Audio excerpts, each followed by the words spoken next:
Kim Chu at Paolo Avellino spotted together again.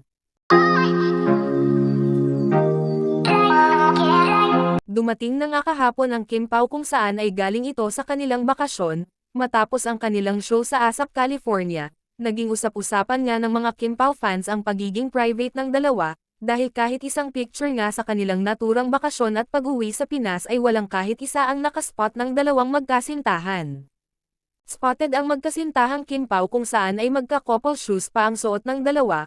Maraming ang matutuwa na mga fans ng Kim Pao kung saan ay almost 2 weeks din ito hindi nagparamdam sa kanilang mga social media, at ngayon nga ay magkasama ang dalawa na nag-jogging.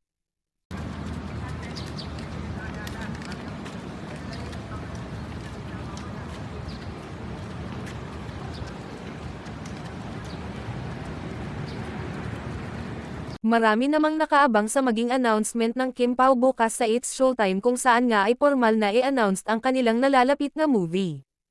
Ikinatuwa naman ng mga netizens ang naging pag-follow ni LJ Reyes kay Kim Chu, kung saan nga ay formal na daw na pinakilala ni Paolo Avellino ang kanyang anak kay Kim Chu kung saan ay kasama niya ito nang magkita sila sa kanyang anak. Naging dahilan nga ang pagkikita ng mag-ama ang pag-follow ni LJ kay Kim. Sa hindi nakakaalam, si LJ Reyes ay ang ina sa nag-iisang anak ni Paolo Avellino.